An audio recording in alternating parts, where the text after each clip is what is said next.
हाय दोस्तों, welcome to my channel. आज हम देखेंगे इंडेस 36 which is on impairment of assets. तो आइए शुरू करते हैं। हेलो फ्रेंड्स, आज हम करेंगे Ind AS 36 summary on impairment of assets. Objectives of the standard. इस स्टैंडर्ड के ऑब्जेक्टिव्स क्या हैं? It prescribes that entity applies to ensure that assets are not carried at more than their recoverable amount. An asset is carried at more than its recoverable amount when it exceeds amount to be recovered through use or sale of the asset.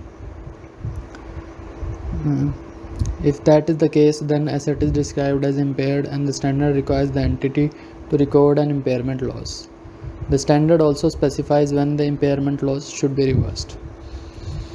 कहना क्या चाहते हैं कि इससे entity apply करती है कि asset की कभी भी कैरिंग वैल्यू इसकी रिकवरेबल अमाउंट से ज़्यादा नहीं दिखनी चाहिए, मतलब कैरिंग अमाउंट रिस्ट्रिक्टेड रहनी चाहिए रिकवरेबल अमाउंट तक। एन एसेट सेकेंड लाइन पे चलेंगे तो an asset is carried at more than when it exceeds amount to be recovered. इसका मतलब कि रिकवरेबल अमाउंट की डेफिनेशन बताई गई है, यूज़ ऑफ द एसेट और सेल ऑफ द एसेट, दोनों में से जो भी हायर होगा वो रिकवरेबल अमाउंट बन जाएगा। तो अगर कुछ भी कैरिंग अमाउंट ज़्यादा निकलती है रिकवरेबल अमाउंट से तो एसेट इम्पेयर्ड कहलाएगा और स्टैंडर्ड रिक्वायर करता है एंटिटी को कि वो इम्पेयरमेंट लॉस रिकॉर्ड करे। और स्टैंडर्ड ये भी बताता है कि इम्पेयरमेंट लॉस कब रिवर्स होना चाहिए। आगे चलते हैं। Scope of the standard is applicable for impairment of all assets except. इन सब जिस भी एसेट्स के ऊपर ये सब इंडेस लगते हैं उनके ऊपर ये इंडेस अप्लाई नहीं होगा। Ind AS 2 inventories, Ind AS 11 asset arising from construction contracts, deferred tax assets जो इंडेस 12 है, assets arising from employment benefits Ind AS 19, financial instruments Ind AS 39, biological assets relating to agriculture activity that are measured at fair value less cost to sell Ind AS 41 जो है agriculture, deferred acquisition costs and intangible assets arising from an insurer's contractual rights under insurance contracts Ind AS 104 जो है, और non current assets classified as held for sale Ind AS 105, non current asset held for sale and discontinued operation. ऐसे non current assets के ऊपर भी ये impairment का Ind AS नहीं लगेगा। स्टैंडर्ड अप्लाई होता है उन फाइनेंशियल एसेट्स के ऊपर भी जो सब्सिडरीज़ हैं, एसोसिएट हैं या जॉइंट वेंचर हैं, अपने अपने इंडेस के हिसाब से जो भी ये हैं फाइनेंशियल एसेट्स इनके ऊपर भी इम्पेयरमेंट लगेगा। जैसे सब्सिडरीज़ इंडेस 27 है और एसोसिएट्स इंडेस 28, जॉइंट वेंचर इंडेस 31 और इंटरेस्ट इन जॉइंट वेंचर जो इंडेस 39 में मैंशनड है। However, this standard applies to assets that are carried at a revalued amount. जो भी एसेट्स रिवैल्यूड अमाउंट पे कैरी हो रहे हैं according to Ind AS 116 property plant and equipment, उनके ऊपर भी ये स्टैंडर्ड एप्लीकेबल होगा। जो कि फेयर वैल्यू पे स्टेट करता है एसेट को, उसके ऊपर भी ये लगेगा। आगे चलते हैं। Basic test of the standard is take the higher of value in use. Value in use माने क्या? वैल्यू इन यूज़ मतलब कि present value of future cash inflows of the asset से जो भी फ्यूचर में कैश इनफ्लोज होंगे उन सब का आज का प्रेजेंट वैल्यू जो होगा वो वैल्यू इन यूज़ कहलाता है। या फिर फेयर वैल्यू मतलब market value less cost of disposal. जो मार्केट वैल्यू है एसेट की, जितने में एसेट बिकेगा उसमें से कॉस्ट ऑफ डिस्पोजल लेस कर दीजिए तो आपका फेयर वैल्यू आ जाएगा। इन दोनों में से जो भी हायर होगा वो रिकवरेबल अमाउंट कहलाएगा। The result will be recoverable amount. Now compare the amount with carrying amount of the asset. अगर रिकवरेबल अमाउंट ज़्यादा होता है कैरिंग अमाउंट से तब तो कोई दिक्कत नहीं है, कुछ नहीं करना है, नथिंग टू बी डन। अगर रिकवरेबल अमाउंट कम है कैरिंग अमाउंट से तो इम्पेयरमेंट लॉस रिकग्नाइज हो जाएगा P&L में। To identify whether revalued asset is impaired do the following. तो ऐसे अगर रिवैल्यूड एसेट हमें पता करना है कि इम्पेयर्ड है कि नहीं है तो हम ये टेस्ट करेंगे। If the asset's fair value मतलब कि रिवैल्यूड अमाउंट, फेयर वैल्यू और मार्केट वैल्यू सेम है तो सिर्फ एक डिफरेंस होगा, market value less cost to sell जो हमारा RA होता है उसका डिफरेंस होगा। The only difference between asset's fair value and fair value less cost to sell is the direct incremental cost to dispose of the asset. मतलब कि जो भी सेलिंग की कॉस्ट होगी एसेट की वो इसमें डिफरेंस होगा। If the disposal cost are negligible, अगर वो नेग्लिजिबल हैं, नोशनल हैं, जैसे कि बहुत ही माइनर अमाउंट है ऑर्गेनाइजेशन के स्केल ऑफ ऑपरेशंस के हिसाब से, जैसे कोई ऑर्गेनाइजेशन करोड़ों में उसकी नेटवर्थ है, तो उसके लिए अगर हज़ारों में अगर कोई भी फिगर आ रही है तो वो नेग्लिजिबल होगा। तो डिस्पोजल कॉस्ट अगर नेग्लिजिबल है तो no impairment is to be recorded. If disposal cost are not negligible then fair value less cost to sell is necessarily less than its fair value. अगर डिस्पोजल कॉस्ट कुछ भी है, negligible नहीं है, तो डिस्पोजल कॉस्ट का difference होगा। तो रिवैल्यूड एसेट की इम्पेयरमेंट की जाएगी if value in use is less than its carrying amount. जब कैरिंग अमाउंट ज़्यादा आ रहा है तो वैल्यू इन यूज़ उससे लेस है तो उसका इम्पेयरमेंट किया जाएगा। Para 12 to 14 indications that an impairment loss may have occurred if any of the following exist. Factors external to the organisation, यहीं पे रुकते हैं। क्या इंडिकेशंस हैं कि इम्पेयरमेंट लॉस हो सकता है? इनमें से कुछ भी अगर factors external to the organisation होते हैं तो इम्पेयरमेंट लॉस हुआ है। During the period asset's market value has declined significantly more than expected as a result of passage of time or in normal usage. During the period assets market value बहुत decline हुई है expected rate से भी ज़्यादा, normal usages या Passage of time की वजह से, और significant changes with an adverse effect on the entity has taken place. क्या कोई technology, market, economic, legal environment में कुछ ऐसा चेंज हुआ है कि एंटिटी के एसेट्स की वैल्यू कम हो गई है, या फिर मार्केट इंटरेस्ट रेट कम ज़्यादा हो गया है, या मार्केट रिटर्न ऑन इन्वेस्टमेंट कम ज़्यादा हो गया, तो उससे डिस्काउंट रेट चेंज हो जाएगा। तो उस टाइम पे हमें इसकी इम्पेयरमेंट का टेस्टिंग करना पड़ेगा। Carrying amount is more than market capitalisation of net assets. जैसे किसी भी ऑर्गेनाइजेशन के जितने भी नेट एसेट्स हैं उसकी जितनी भी मार्केट कैप है, जैसे जितनी भी नेटवर्थ है ऑर्गेनाइजेशन की उसकी जितनी मार्केट कैप है उससे भी ज़्यादा अगर किसी एसेट की कैरिंग अमाउंट आ रही है तो फिर भी ये इम्पेयरमेंट का टेस्ट हमें करना पड़ेगा। कंटिन्यू करते हैं। Factors internals to the organisation. Internal factors क्या होंगे ऑर्गेनाइजेशन के? Evidence is available of obsolescence और physical damage of the asset, asset damage हो गया है या फिर टेक्नोलॉजिकली ऑब्सोल्यूट हो गया। तो significant changes with an adverse effect on the entity have taken place during the period और expected to take place in future. Entity के ऊपर कुछ सिग्निफिकेंट चेंजेस हो रहे हैं जिसका एडवर्स इफेक्ट होने वाला है। In manner of use of the asset, asset becoming idle, plans to discontinue और restructure operation to which the asset belongs. यहीं पे रुकेंगे। Significant changes with an adverse effect on the entity and expect, जैसे कि कोई asset idol पड़ा हुआ है, कोई एसेट यूज़ नहीं हो रहा है, तो तब plans to discontinue restructure operation, कोई ऐसा ऑपरेशन था जिससे रिलेटेड वो एसेट है, कोई ऐसा ऑपरेशन है जो डिसकंटिन्यू कर दिया गया है या फिर उसका रिस्ट्रक्चरिंग हो रहा है, तो भी एसेट की ये हम इम्पेयरमेंट चेक करेंगे। Plans to dispose the asset before expected date and reassessing life of asset as finite rather than infinite. Expected date से पहले ही asset dispose of हो रहा है या फिर अब asset की infinite life हमने assume करी थी लेकिन वो finite हो गई है, तो भी impairment check करेंगे। Evidence available that economic performance of asset will be worse than expected. कुछ एविडेंस हमारे पास ऐसा अवेलेबल है कि इकोनॉमिक परफॉर्मेंस ऑफ एसेट बहुत ही ख़राब होने वाली है एक्सपेक्टेड से। ये जो लिस्ट है ये this is not exhaustive, an entity में आइडेंटिफाई अदर इंडिकेशंस। इसके अलावा भी और इंडिकेशंस हो सकते हैं जब एंटिटी को लगे कि एम्पेयरमेंट ज़रूरी है। Exceptions to the above indications as indicated in para 10, materiality to be applied even those provisions. ये वाले प्रोविजंस के ऊपर भी मटेरियलिटी अप्लाई होगा। कैसे? कि अगर पिछली कैलकुलेशन से शो हो रहा है कि रिकवरेबल अमाउंट कैरिंग अमाउंट से ज़्यादा ही चल रहा है, तो no need to re estimate the recoverable amount, तो रिकवरेबल अमाउंट को री एस्टिमेट करने की ज़रूरत नहीं है अगर कोई इवेंट्स अकर ही नहीं हुए कि उस डिफरेंस को एलिमिनेट करने के लिए। कौन सा डिफरेंस? रिकवरेबल अमाउंट और कैरिंग अमाउंट का डिफरेंस। सिमिलरली प्रीवियस एनालिसिस में show recoverable amount is not sensitive to indicators in para 10। Previous analysis ये शो करता है कि इंडिकेटर्स की कोई सेंस, जो पिछले इंडिकेटर्स बताए थे इनकी कोई सेंसिटिविटी नहीं है, तो भी कोई ज़रूरत नहीं है।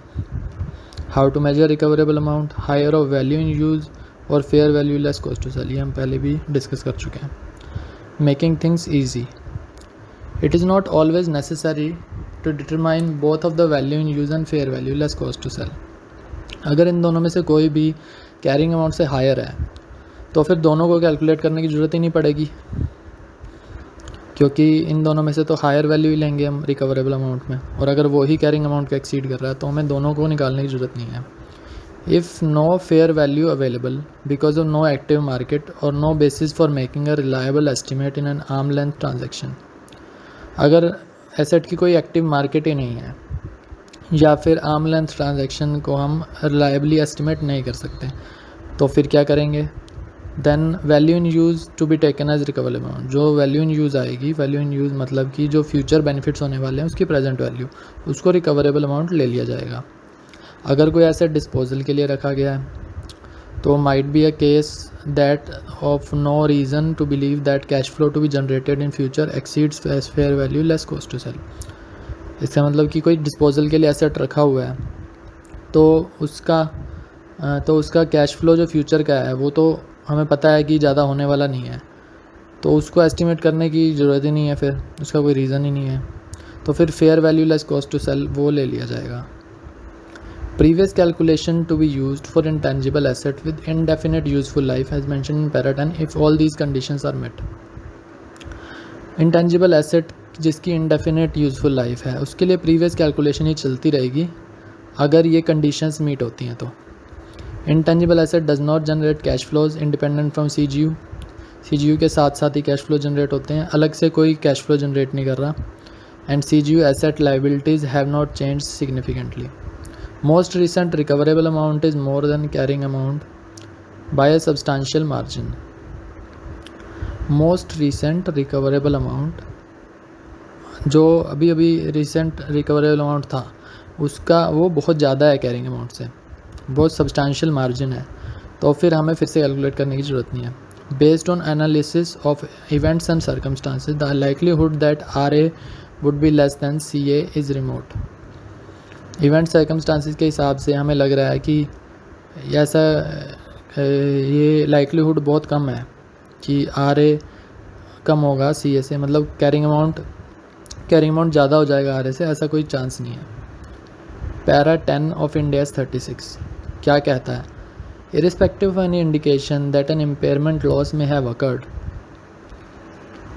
कोई इंडिकेशन हो चाहे ना हो तो भी हम ये करेंगे, test intangible asset with indefinite useful life और intangible asset not yet available for use annually. जो भी इंटेंजिबल एसेट की इनडेफिनेट लाइफ है और या फिर intangible asset not yet available for use, उनका एनुअली इम्पेयरमेंट टेस्टिंग ज़रूर होगा और may be performed at any time provided it is perform the same time every year, या तो एनुअली होगा या फिर उसी टाइम पे हर साल होगा। However, if intangible asset was initially recognized during current annual period, then testing to be done before the end of current annual period। मतलब कि अगर इंटेंजिबल एसेट को रिकग्नाइज किया था ड्यूरिंग करंट एनुअल पीरियड, माने कि एंड से पहले, तो फिर टेस्टिंग भी उसी टाइम पे होगी अगले साल। Test goodwill acquired in business combination for impairment annually, business combination की गुडविल भी एनुअली इम्पेयरमेंट टेस्टिंग होगी। How to calculate fair value less cost to sell, fair value less cost to sell कैसे estimate करेंगे? यहाँ पे fair value को हम market value भी कह सकते हैं। चलो चलते हैं आगे। Best evidence is price in a binding agreement in an arm's length transaction adjusted for incremental cost directly attributable to disposal of the asset. Best evidence, best हमारा आइडिया क्या होगा? कोई बाइंडिंग एग्रीमेंट है जिसमें आर्म लेंथ ट्रांजैक्शन हो रही है और उस पर इंक्रीमेंटल कॉस्ट की एडजस्टमेंट हो गई है जो डिस्पोजल ऑफ एसेट से रिलेटेड है। If there is not binding sale agreement, कोई बाइंडिंग एग्रीमेंट नहीं है बट एसेट जो है मार्केट में एक्टिवली ट्रेड हो रहा है, we can take current bid price हम ले सकते हैं, provided no significant change in economic circumstances between transaction date and estimation date. Economic circumstances में कोई खास चेंज नहीं हुआ है ट्रांजैक्शन डेट और एस्टिमेशन डेट से, तो हम करंट बिड प्राइस ले सकते हैं। Third point, if above not available then on the reporting date if there is a recent transaction for similar assets with in the same industry. ऊपर वाले दोनों में से कोई भी नहीं है तो रिपोर्टिंग डेट पे अगर कहीं और किसी और इंडस्ट्री का सिमिलर एसेट ट्रेड हो रहा है तो उसको ले लेंगे। Not taking sale price in a force sale, actually force sale को अंदर अगर कोई भी सेल हो रहा है तो उसको नहीं लेंगे। Cost of disposal other than which have already been recognised as a liability to be taken in determining FV less cost to sell. The cost of disposal अगर कोई ऐसी है जो अभी से लायबिलिटी दिखा रही है कंपनी तो उसको FV less cost to sell में ले लेंगे। However, termination benefits and costs associated with reducing or reorganizing business following disposal of asset, जो भी टर्मिनेशन बेनिफिट्स हैं या कॉस्ट एसोसिएटेड हैं डिस्पोजल ऑफ एसेट से, they are not such incremental cost. Termination benefits जो हैं वो उससे रिलेटेड वो उसमें माइनस नहीं किए जाएंगे। Para 104 contains provisions of how to record impairment loss for a CGU। Para 104 क्या कहता है कि impairment loss की रिकॉर्डिंग CGU के लिए कैसी होगी। पहले हमने देखा था कि एक एसेट के लिए अगर होता है तो P&L से हो जाएगा, अगर CGU के लिए होगा तो कैसे होगा। Firstly recoverable amount is less than carrying amount needs to be determined. पहले डिटरमिन हो जाएगा कि कैरिंग अमाउंट ज़्यादा चल रहा है RA से। The impairment loss shall be allocated to reduce the carrying amount of the asset of the unit in following order। इस तरह से impairment loss allocate किया जाएगा। First, to reduce the carrying amount of any goodwill allocated to the CGU। सबसे पहले goodwill का amount कम किया जाएगा। And then to other assets of the unit pro rata on the basis of the carrying amount of each asset in the unit। जो भी carrying assets का ratio चल रहा है carrying amount का, उसी रेशियो में वो impairment loss बढ़ जाएगा। Non exhaustive list of impairment reversal indicators from IAS 36। Impairment reversal कब करना चाहिए, जब ये इंडिकेटर्स हों तो। External sources of information, observable indications that the assets value has increase significantly during the period. कोई ऐसे इंडिकेशंस हैं कि एसेट की वैल्यू सिग्निफिकेंटली इंक्रीज हो गई है, जैसे कोई 5G का टावर हम ले सकते हैं। 5G का टावर है और 5G के टावर को अब सरकार से अनुमति मिल गई है, तो पहले वो उसमें था कि अप्रूव होगा या नहीं होगा, ऐसा कुछ गवर्नमेंट ने रिस्ट्रिक्शन लगा रखा था। अब गवर्नमेंट ने कह दिया कि अप्रूव कर दिया तो उसकी वैल्यू बढ़ जाएगी significantly. Significant favourable changes have occurred or are expected in the technological market, economic और legal environment। कोई ऐसे फेवरेबल चेंजेस होने वाले हैं कि टेक्नोलॉजिकल मार्केट, इकोनॉमिक या लीगल एनवायरनमेंट में कोई ऐसे फेवरेबल चेंज होने वाले हैं कंपनी के लिए, एसेट के लिए। Market interest rate other market rate of return on investment have decrease during the period. जैसे जैसे मार्केट रेट ऑफ इंटरेस्ट कम होगा वैसे वैसे डिस्काउंट रेट डिक्रीज़ होता जाएगा, तो डिस्काउंट रेट डिक्रीज़ होगा तो एसेट की वैल्यू बढ़ेगी इवेंचुअली। इंटरनल सोर्सेज क्या होंगे इंफॉर्मेशन के, significant favourable changes have occurred और are expected in the extent to which an asset is used, that is cost incur during the period to improve और enhance the asset's performance और structure the operation to which the asset belongs. यहीं पे रुक जाते हैं। कुछ favourable changes हुए हैं या एक्सपेक्टेड हैं होंगे in the extent to which an asset is used, कि एसेट के यूजेज में कोई फेवरेबल चेंज होने वाला है। जैसे कोई कॉस्ट थी जो इम्प्रूव होने के लिए होनी थी वो नहीं होगी, या फिर evidence is available from internal reporting that indicates the economic performance of an asset is और will be better than expected. कोई ऐसा एविडेंस अवेलेबल है इंटरनल रिपोर्टिंग से जो कहता है कि economic performance of the asset जो होगी वो बेटर देन एक्सपेक्टेशन होगी। अगला, reversal of impairment loss. The reversal of impairment loss reflects an increase in the estimated service potential of an asset either from use or from sale since the date when an entity last recognized the impairment loss for the asset। यहीं पे रुक जाते हैं। Reversal कब होगा? जब estimated service potential जो है वो हमारा हम बढ़ जाता है। तो किस डेट से? जब लास्ट इम्पेयरमेंट लॉस रिकग्नाइज हुआ था उस डेट से। Reversal of an impairment loss should therefore only be recognised, सिर्फ तभी रिकग्नाइज होना चाहिए reversal if there has been a change in the estimates use to determine the asset's recoverable amount. कोई estimates में चेंज हुआ है, जो एसेट की रिकवरेबल अमाउंट में कोई एस्टिमेट हो रहे थे उसमें चेंज हो गया। Since the last impairment loss were recognised. Set differently, an impairment loss is not reversed solely because of the passage of time और अनवाइंडिंग ऑफ द डिस्काउंट। सिर्फ पासेज ऑफ टाइम की वजह से भी अगर रिकवरेबल अमाउंट बढ़ गया है कैरिंग अमाउंट से तो ये रिवर्सल नहीं होगा। अब ये भी तो कह सकते हैं कि एक साल में हमारा इम्पेयरमेंट लॉस हो रहा है और अगले साल हमें दिखता है कि रिकवरेबल अमाउंट तो ज़्यादा है कैरिंग अमाउंट से, तो उस बार क्या होगा? उस बारी में ये होगा कि हम इम्पेयरमेंट लॉस रिकग्नाइज़ नहीं करेंगे उस साल। लेकिन अगर कुछ ऐसा ही फैक्टर आता है जिसमें एस्टिमेटेड सर्विस पोटेंशियल एसेट का इंक्रीज़ हो जाता है तो हम रिवर्सल ऑफ इम्पेयरमेंट लॉस करेंगे। जिसके एग्जांपल्स क्या हो सकते हैं? देखिए, जैसे where the recoverable amount was based on value in use. Value in use के ऊपर बेस्ड था recoverable amount. Value in use मतलब क्या? वैल्यू इन यूज़ मतलब कि future cash inflows. A change in the amount और timing of estimated future cash flows.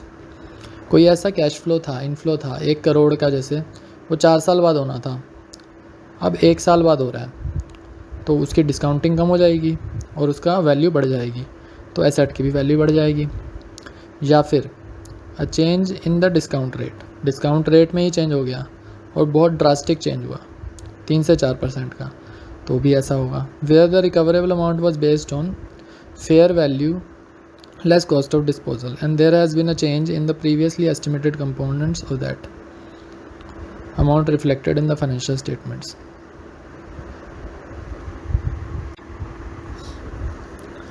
जब recoverable amount fair value less cost of disposal के ऊपर based है तो प्रीवियस कंपोनेंट्स जो थे वही चेंज हो गए हैं इसके, तो फिर अब ये चेंज हो जाएगा।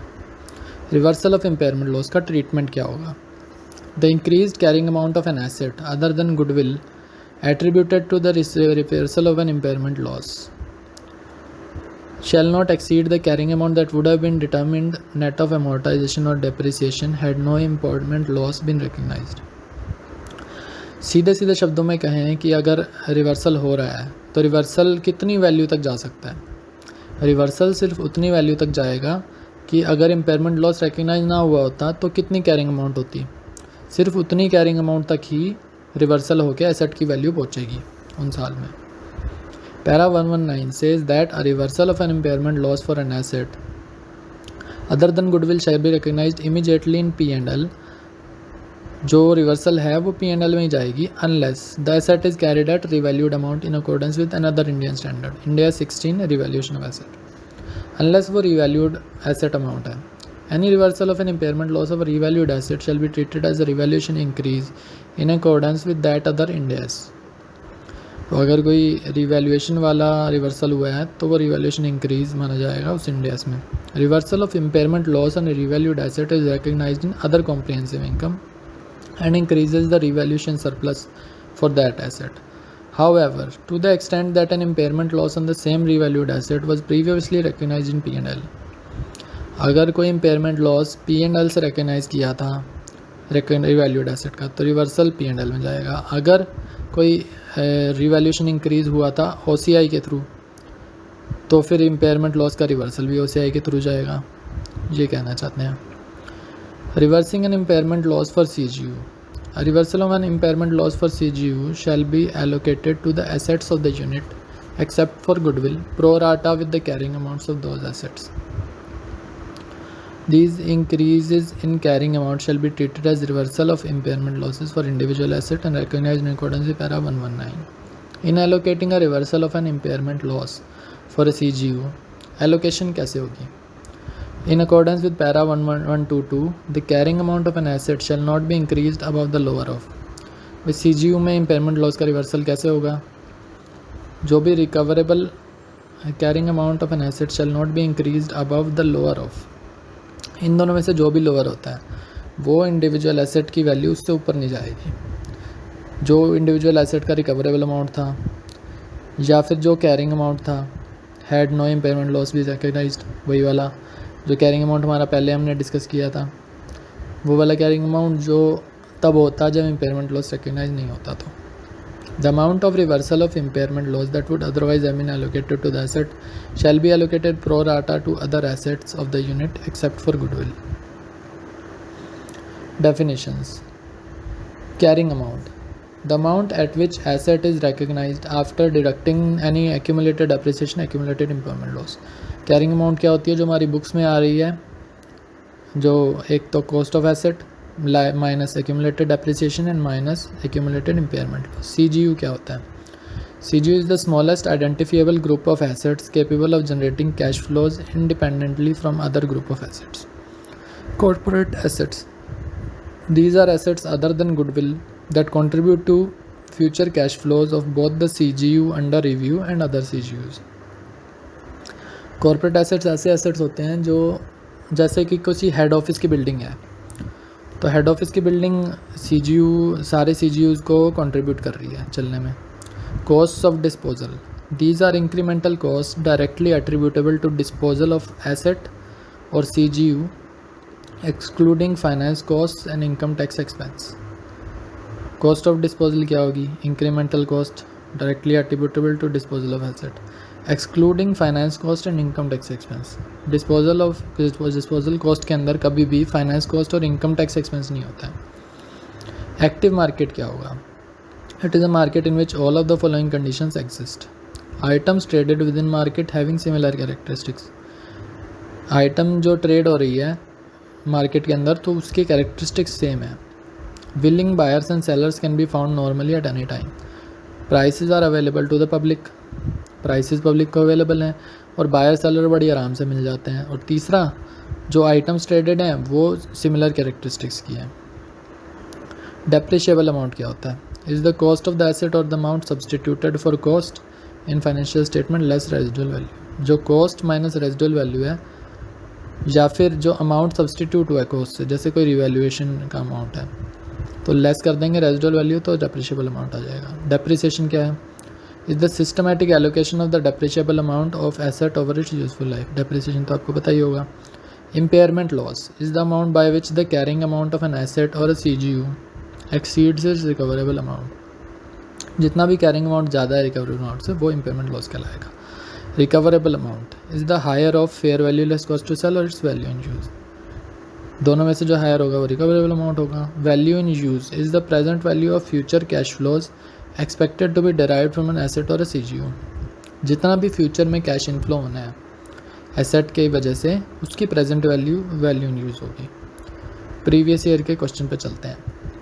Himalaya limited which is in a business of manufacturing and export of its products. Sometime back in 2014, government put restriction on export of goods exported by Himalaya, and due to that restriction, Himalaya Limited impaired its assets. Government ने Himalaya limited के export के ऊपर बंदिश लगा दी थी और उसके बाद उसकी रिस्ट्रिक्शन आ गई तो हिमालय लिमिटेड ने इम्पेयर कर दिया assets. Himalaya limited acquired identifiable asset worth of 4,000 lakhs for 6,000 lakhs eight the end of year 2010। 6,000 के एसेट्स उन्होंने 4,000 में ख़रीदे। डिफरेंस जो है वो गुडविल में चला गया। The useful life of identifiable assets is 15 years and depreciation on straight line basis. When government put the restriction at the end of 2014, the company recognize the impairment loss by determining. तो 2014 के and में जब government ने restriction लगाई तो company ने recoverable amount set करी 2,720 lakhs पे। 2016 में क्या हुआ, गवर्नमेंट ने हटा दी है रिस्ट्रिक्शन और फेवरेबल चेंज हो गया तो ये अब रिवर्सल करेंगे, हिमालय लिमिटेड वाले रिवर्सल करेंगे इम्पेयरमेंट लॉस की। तो उसका अमाउंट फिर है 3,420 lakhs। हमने क्या करना है, calculation and allocation of impairment loss in 2014 and reversal of impairment loss and its allocation as per AS 28 in 2016। Solution हमने मैनुअली किया हुआ है, आइए सॉल्यूशन देखते हैं। इसमें फर्स्ट स्टेप है कि calculation and allocation of impairment loss till 2014 क्या होगा। पहले तो गुडविल और अदर एसेट्स के अंदर ये डिस्ट्रीब्यूटेड है 2000 लैक्स और 4000 लैक्स, क्योंकि फुल कंसिडरेशन पेड है 6000 लैक्स और एसेट्स की वैल्यू 4000, तो डिफरेंस है गुडविल जो है 2000 लैक्स। गुडविल की कॉस्ट आई 2000 और अदर एसेट्स की कॉस्ट 4000। गुडविल जो है यहाँ पर डेप्रिशिएट किया जाएगा 5 साल में और अदर एसेट डेप्रिशिएट किए जाएंगे 15 साल में, बिकॉज ऑफ, क्योंकि पैरा 19 AS 14 कहता है कि गुडविल ज़्यादा से ज़्यादा एमोर्टाइज हो सकती है 5 साल में, उससे ज़्यादा साल में नहीं हो सकती है। तो गुडविल का एमोर्टाइजेशन पीरियड 5 ईयर्स है और अदर एसेट्स का है 15 ईयर्स। 2014 एंड 2010 से लेकर के 11, 12, 13, 14 4 साल बनते हैं, तो 2000 डिवाइड बाई 5 इंटू 4 हो गया और 4000 डिवाइड बाई 15 इंटू 4 हो गया उसका डेप्रिसिएशन बना 1600 lakhs and 1067 lakhs other assets का, जिनका कैरिंग अमाउंट 2014 एंड पे बन गया 400 लैक्स और 2933 लैक्स। अब सेकंड स्टेप पे चलते हैं। सेकंड स्टेप है टोटल कैरिंग अमाउंट हमारा क्या है 2014 एंड में 400 और 2933 लैक्स, और 2014 एंड में ही हमारा इम्पेयरमेंट हुआ। तो इम्पेयरमेंट में क्या वैल्यू आ रही है, इम्पेयरमेंट वैल्यू आ रही है 2720 लैक्स, जबकि वैसे हमारी कैरिंग अमाउंट आ रही है 3333 लैक्स। तो हमारा इम्पेयरमेंट लॉस आ रहा है 613 लैक्स। 613 लैक्स को जैसा हमने पहले पढ़ा था कि CGU में सबसे पहले गुडविल के अंदर एलोकेट की जाती है जो इम्पेयरमेंट लॉस होता है। तो 2720 लैक्स में 400 लैक्स तो चला गया गुडविल में, 613 लैक्स में से 400 लैक्स चला गया गुडविल में और 213 लैक्स चला गया अदर एसेट्स में से। तो अभी न्यू कैरिंग अमाउंट क्या बनती है, गुडविल की 0 हो गई और अदर एसेट्स के 2720 लैक्स। उसके बाद third step, carrying amount of assets eight the end of 2016 क्या हुए। Amount carrying amount at the end of 2014 हमने अभी देखा था x और 2720 लैक्स। 2016 के एंड पे इम्पेयरमेंट का गेन होता है। गेन की वैल्यू क्या आ रही है हमारी, उससे पहले carrying amount at the end of 2016 क्या हुआ, x और 2720 minus 2720 depreciated for 2 years. Depreciation जो है 2 ईयर्स का क्या होगा, तो डेप्रिसिएशन 2 ईयर्स का है 494, 2720 माइनस 494, तो क्या आया 226 lakhs. Carrying amount at the end of 2016 हमारी बुक्स में आ रहा है 226 लैक्स, जबकि हमारा जो इम्पेयरमेंट का जो वैल्यू आया, अभी जो वैल्यू आ रहा है इम्पेयरमेंट गेन के बाद वो आ रही है 3420 लैक्स। तो हमारा इम्पेयरमेंट का हमारा वैसे गेन कितना बनेगा, हमारा वैसे गेन बन रहा है 1194 लैक्स अगर हम एब्सोल्यूट वो देखें तो, लेकिन इस पर लिमिट लगेगी। इस पर लिमिट कितने की लगेगी, जो हमारा कैरिंग अमाउंट होता है 2016 के एंड पे, if no impairment loss was there, वो कैसे निकलेगा, new carrying amount if no impairment was there at the end of 2016 क्या होता फिर, गुडविल तो 0 हो जाती क्योंकि गुडविल की लाइफ ही 5 ईयर्स है, और अदर्स 4000 थी, 4000 माइनस 4000 का depreciation for 6 years, 4000 divide by 15 into 6 which is 1600, तो 2400 वैल्यू आ गई eight end of 6th year, और ये वैल्यू आ रही है 3420 लैक्स। तो हमारा इंक्रीज़ लिमिटेड होगा 2400 तक। तो लास्ट इम्पेयरमेंट गेन कितना होगा, इम्पेयरमेंट गेन जब हमने देखा कि लिमिट हो जाएगा 2400 तक, और अभी की कैरिंग वैल्यू आ रही थी 2226, तो इम्पेयरमेंट गेन लिमिटेड होगा 174 लैक्स तक। तो आंसर है 174 लैक्स। आप ऐसे ही हमारा चैनल देखते रहिए, और हम जो भी आप इंटरव्यू क्वेश्चंस कहेंगे उसके लिए भी आपको प्रिपेयर कराते रहेंगे, और ऐसे ही देखते रहें, और आपका प्यार हमें बहुत मिलता रहे। Thank you, bye bye, take care.